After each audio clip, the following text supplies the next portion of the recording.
வங்கதேசத்தினுடைய சுதந்திரத்திற்கு மிக முக்கிய காரணம் பாரதம் என்பது எல்லாருக்கும் தெரியும். வங்கதேசத்தினுடைய பிரதமர் ஷேக் ஹசீனா அவர்களாக இருக்கட்டும் அல்லது பாரதத்தின் பிரதமர் திரு நரேந்திர மோடி அவர்களாக இருக்கட்டும், இரண்டு பேரும் இணைந்து பல மிக முக்கியமான முடிவுகள் எடுத்திருக்காங்க. நம்முடைய உள்நாட்டு விவகாரங்களில் வெளிநாடுகள் எப்படி தலையிடக்கூடாது என்று நாம் தெளிவாக இருக்கிறோமோ, அதுபோன்று நம் அண்டை நாடுகளில் இருக்கக்கூடிய பிரச்சனைகளில் நாம் தலையிட்டு அங்கு கட்ட பஞ்சாயத்து செய்வது என்பது அது பாரதத்தின் நிலைப்பாடு கிடையாது. 1,00,000 கோடி வருமானம் வரக்கூடிய அந்த வருமானத்தை உருவாக்கி ஏழை இஸ்லாமிய மக்களுக்கும் பெண்களுக்கும் தருகிறார் என்றால் அதுல அசதுத்தீன் ஓவைசிக்கு என்ன பிரச்சனை இருக்கு? அப்ப அவர் முஸ்லிம்களை வச்சு விளையாடுறாரு. இஸ்லாமியர்களுக்கு எதிரான ஒரு விஷயத்தை பாஜக முன்னெடுக்கிறது என்ற திட்டமிட்ட அவதூறு தேசம் முழுக்க பரப்பப்படுகிறது. குறிப்பா தமிழகத்துல இப்ப ஜவாஹிருல்லா இருக்கிறாங்க, அவர் மனிதநேய மக்கள் கட்சி வச்சிருக்கிறாரு, SDPI இருக்கு, நெல்லை முபாரக் இருக்கிறாரு. இந்த மாதிரி இந்த அடிப்படைவாத பயங்கரவாத சக்திகள் இவங்க எல்லாம் என்ன பண்றாங்க? தேவையில்லாமல் இந்த CAAவுக்கு எப்படி ஷாஹின் பாக்குன்னு ஆரம்பிச்சு ரோடா முஸ்லீம் பெண்கள் எல்லாம் ரோட்டில் உட்கார வச்சு 10 நாள் 15 நாள் வழக்குகளை வாங்க வைத்தார்களோ இளைஞர்கள் மீது, அதை திரும்பி கொண்டுட்டு வரலாம்னு நினைக்கிறாங்க. நான் பகிரங்க அறைகூவல் விடுக்கிறேன். இந்த வக்ஃபு சம்பந்தமான சட்ட மசோதாவில் கொண்டு வரக்கூடிய விஷயத்தில் இஸ்லாமியர்களுக்கு எதிரானது இது இருக்கிறது என்று ஒரு பொது விவாதத்திற்கு இவர்கள் தயாரா? நாங்கள் பாரதிய ஜனதா கட்சி விவாதத்திற்கு தயாராக இருக்கிறோம்.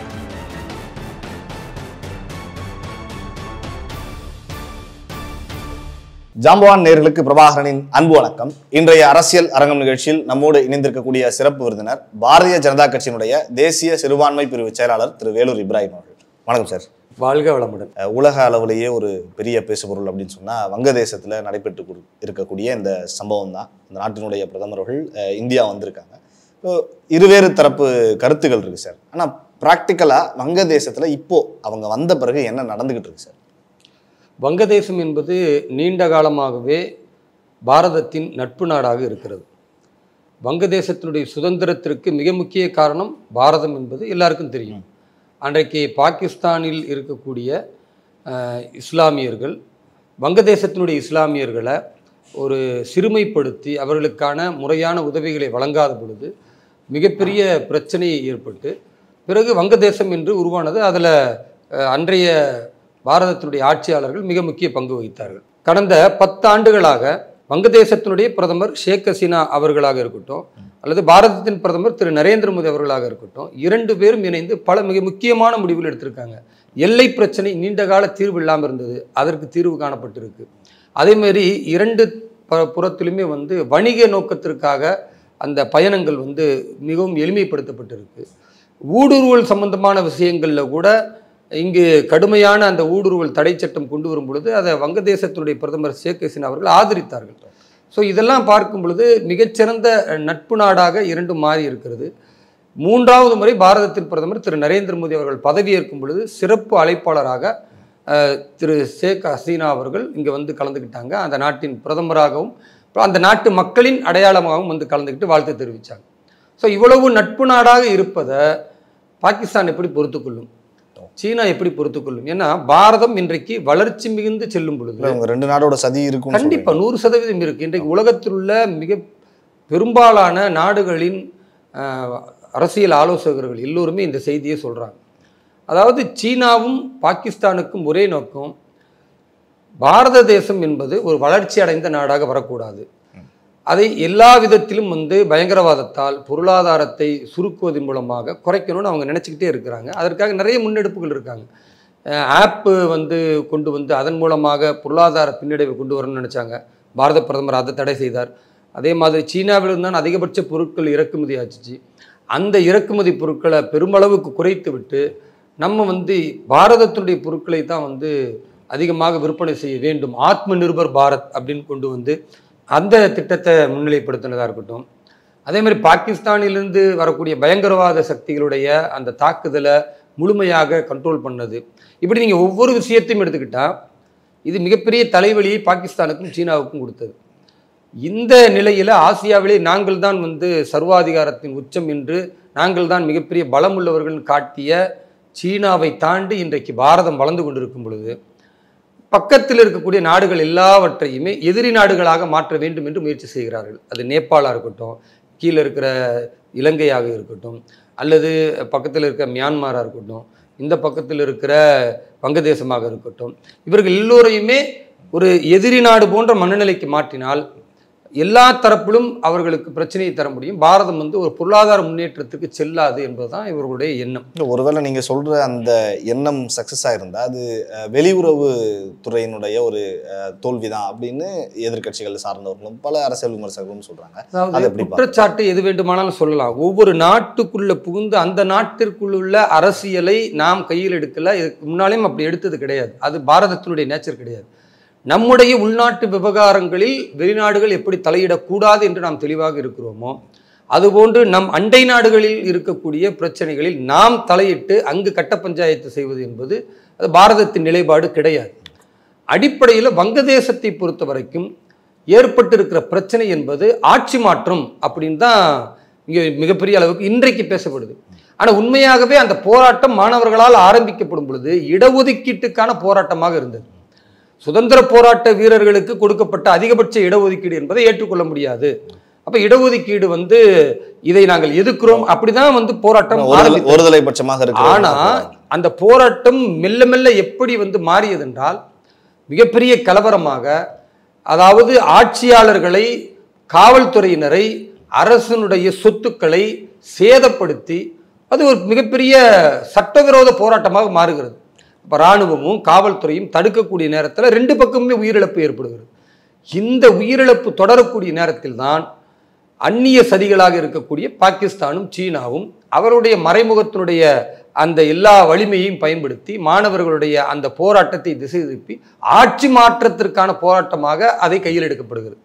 இப்போ கட்டுக்கடங்காத கலவரம், தொடர்ந்து மக்கள் உயிரிழக்கக்கூடாது என்ற ஒரே காரணத்திற்காக இராணுவத்தினரும் ஒரு கட்டத்திற்கு மேலே போனால் அது மிகப்பெரிய அளவிற்கு இன்னும் வன்முறை வெடிக்கும் என்று பல்வேறு விஷயங்களை அந்த நாட்டினுடைய பிரதமராக இருந்த ஷேக் ஹசீனா அவர்களிடத்தில் பேசியதன் விளைவாக அவர் ராஜினாமா செய்துவிட்டு நம்முடைய நாட்டில் தஞ்சம் புகுந்திருக்கிறார். இதுதான் இன்றைய நிலைமை.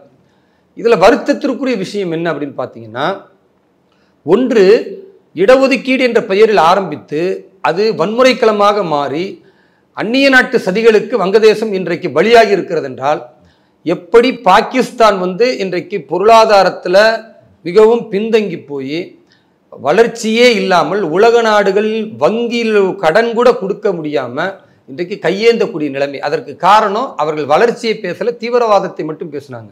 பாரதத்தை அழிக்க வேண்டும் என்பதுதான் அவர்களுடைய எண்ணமாக இருந்துச்சு. எந்த ஆட்சியாளர்கள் வந்தாலும் எல்லா நேரத்திலுமே அவர்கள் எல்லை தாண்டிய பயங்கரவாதத்தை ஊக்குவித்தார்கள்.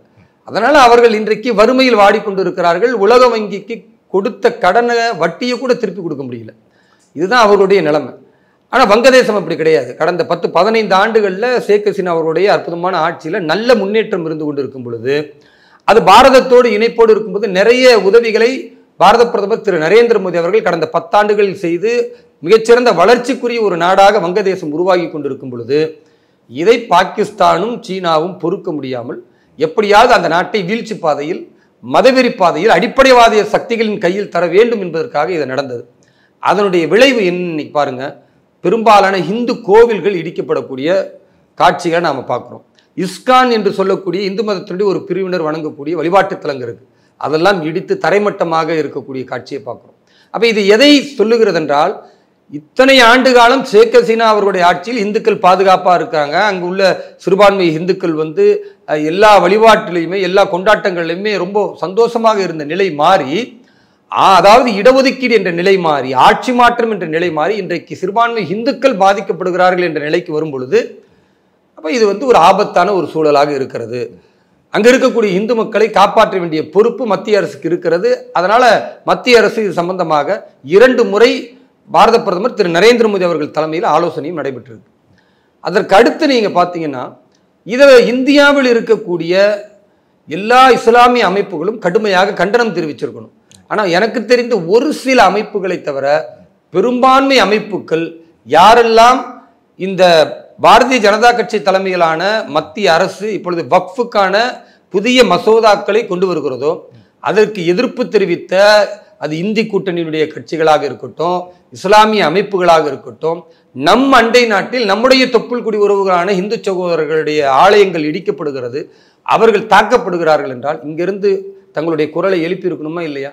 ஆனால் மௌனம் காக்கிறார்கள். காங்கிரஸ் கூட்டணியில கூட யாரும் அதான் நாங்கள் என்ன சொல்றோம்னா, இந்தி கூட்டணியிலும் பேசல, குறைந்தபட்சம் இங்க இருக்கிற இஸ்லாமிய அமைப்புகள் ஒன்றுபட்டு இது வந்து இஸ்லாமிய நடைமுறை கிடையாது, ஒரு இந்து வழிபாட்டு தலத்தை இடிப்பது என்பது கடுமையான இஸ்லாமிய நம்பிக்கைக்கு எதிரான செயல் என்று ஒருங்கிணைந்து இங்கே சொல்லியிருக்கணும். அது தேசம் முழுக்க ஒரு செய்தியாக போயிருக்கும். அங்கே இருக்கிற அடிப்படைவாத சக்திகளுக்கு அது நெருக்கடி கொடுத்துருக்கும். ஆனால் யாரும் பேசாமல் மௌனம் காப்பது என்பது இது உண்மையாகவே கண்டனத்திற்குரியது. அதை விட ஒரு பெரிய கொடுமை, காங்கிரஸ் கட்சியின் மிக முக்கிய தலைவராக இருக்கக்கூடிய சல்மான் குர்ஷித் அவர் என்ன பேசுறாருன்னா, வங்கதேசத்தில் பங்களாதேஷில் என்ன நடக்குதோ அந்த கலவரம் அது இந்தியாவிலும் நடப்பதற்கு சாத்தியம் இருக்கிறதுன்னு பேசுறாரு.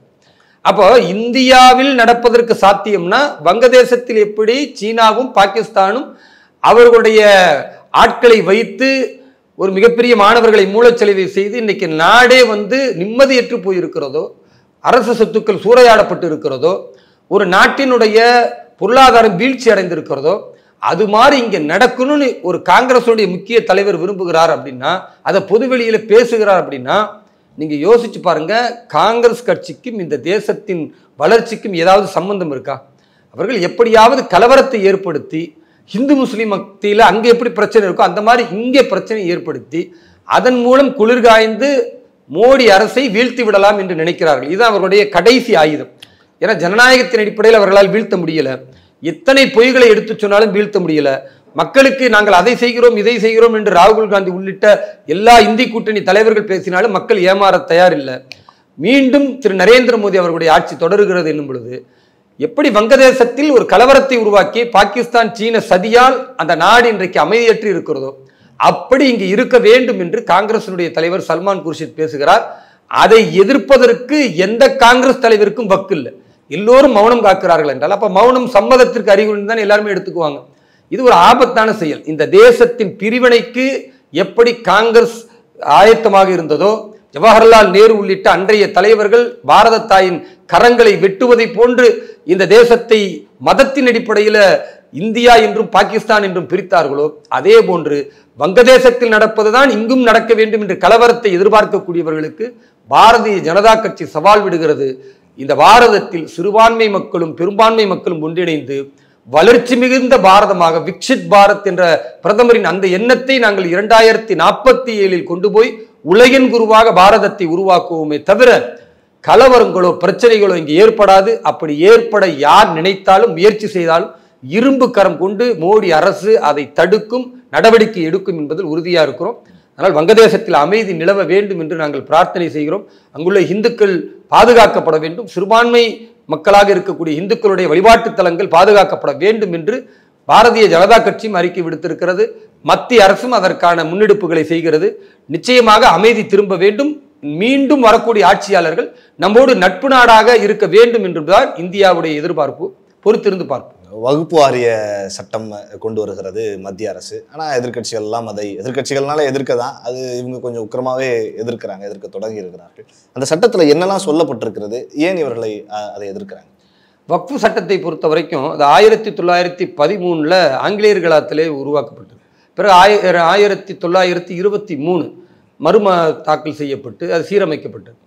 அதன் பிறகு அந்த சட்டம் தான் தொடர்ந்து கொண்டிருக்கும் பொழுது பாரதம் சுதந்திரம் அடைந்த பிறகு 1954 மீண்டும் வக்ஃபு சட்டம் உருவாக்கப்பட்டது.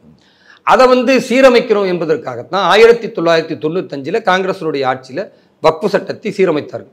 அதை மீண்டும் அமெண்ட்மெண்ட்ல கொண்டு வந்து இப்போ எப்படி நம்ம பாஜக ஆட்சியில் அமெண்ட்மெண்ட் கொண்டு வராங்களோ அதே மாதிரி காங்கிரஸ் ஆட்சியில் 2013 அவர்கள் மீண்டும் ஒரு அமெண்ட்மெண்ட் கொண்டு வந்தாங்க. இப்போ இந்த அமெண்ட்மெண்ட் என்ன சொல்லுதுன்னா, வக்ஃபுடைய சொத்து என்பது ஒரு பொதுவான ஒரு சொத்தை வக்ஃபு சொத்து என்று அறிவித்து விட்டால் அந்த சொத்துல அனுபவித்துக் கொண்டிருக்கக்கூடியவர்கிட்ட பட்டா இருந்தாலும் சிட்டா இருந்தாலும் ரெவென்யூல முறைப்படி அவர்கள் வரி கட்டி இருந்தாலும் அது வக்ஃபு சொத்து தான். அதை நீங்க பொது சொத்தாக பார்க்கவே முடியாது அப்படின்ற ஒரு எத்தேச்சையான அதிகாரத்தை கொடுத்திருக்கு. அது நீதிமன்றங்களோ இந்த நாட்டினுடைய எந்த ஜனநாயக அமைப்பில் இல்லாத ஒரு அதிகாரத்தை கொடுக்குறாங்க. அதுக்கு என்ன காரணம்னா, இஸ்லாமியர்களை குளிர்வித்து அவருடைய வாக்குகளை பெற வேண்டும் என்பதற்காக. ரெண்டாவது, இன்றைக்கு நீங்க பார்த்தீங்கன்னா பாதுகாப்புத்துறை, ரயில்வே துறை, இந்த 2 துறைகளை தாண்டி அதிகபட்ச ஒரு நிலங்கள் இருக்கிறது என்றால் வக்ஃபு சொத்து மட்டும்தான் இருக்கு.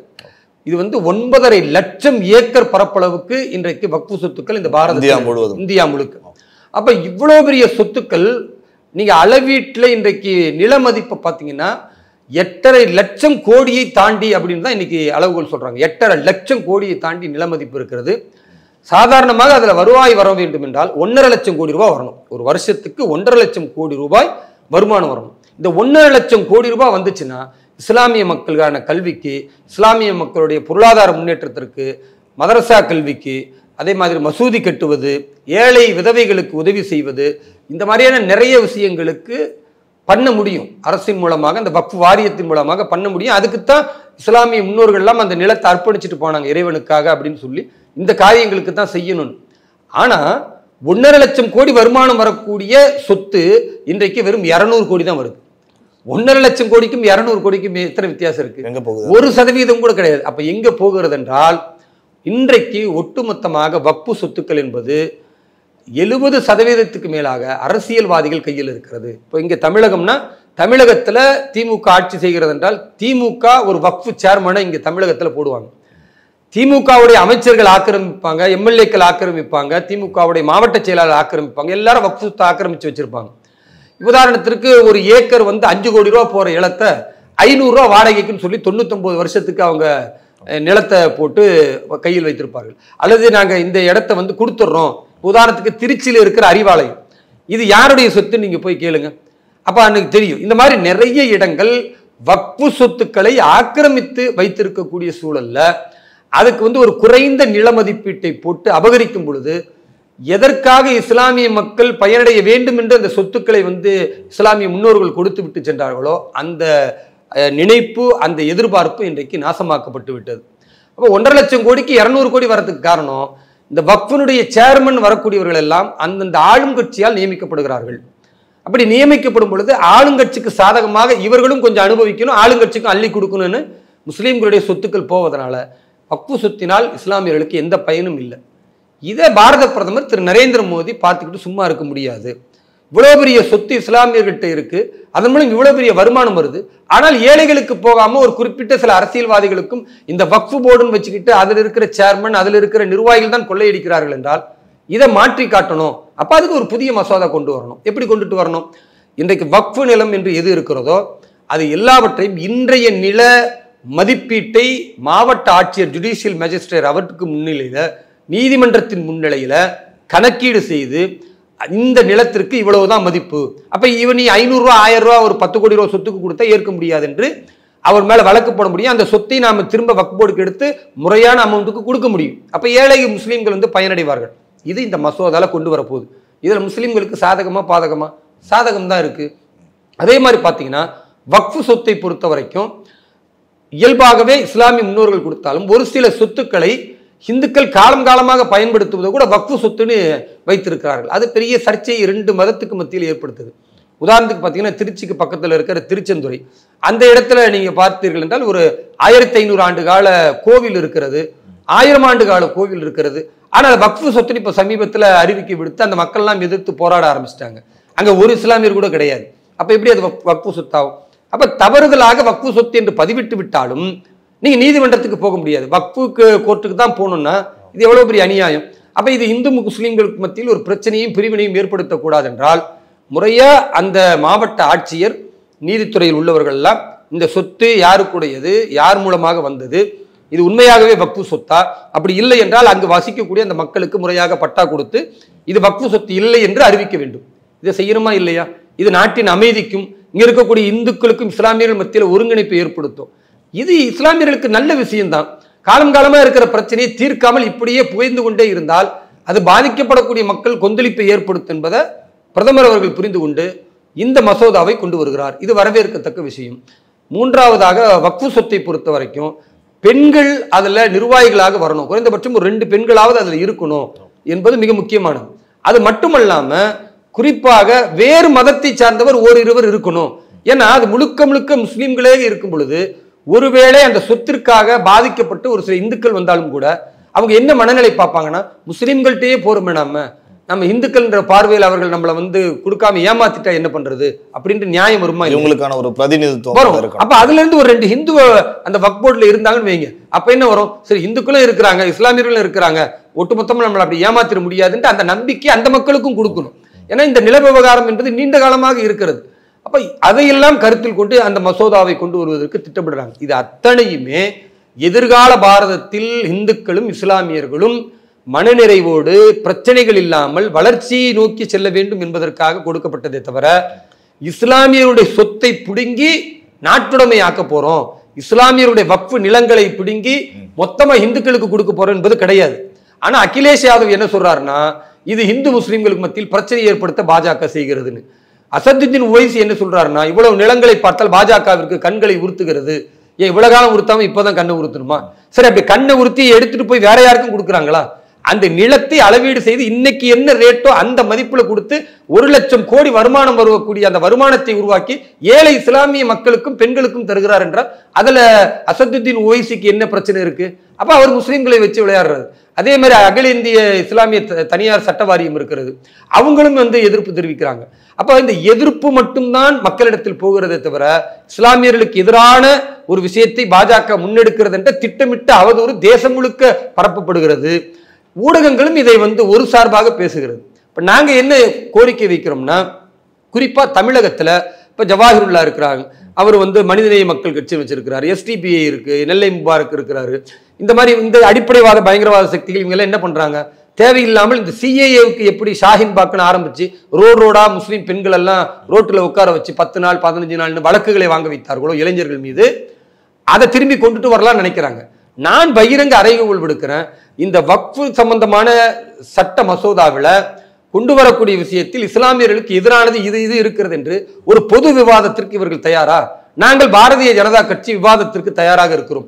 நீங்கள் எந்த இடத்தில் சொல்லுகிறீர்களோ அந்த இடத்தில் மக்கள் மத்தியில ஒரு லைவ் போடுவோம், எல்லாரும் பார்க்கட்டும். யாராக இருந்தாலும் அவர்கள் ஒரு பொது விவாதத்தில் அந்த அமைப்பு சார்பாக அவர்கள் கலந்து கொண்டால், பாரதிய ஜனதா கட்சியின் சார்பாக நாங்கள் கலந்து கொண்டு மக்கள் மத்தியில வைக்கிறோம். அப்ப தெரியும் இந்த சட்டம் இஸ்லாமியர்களுக்கு சாதகமானதா பாதகமானதான்.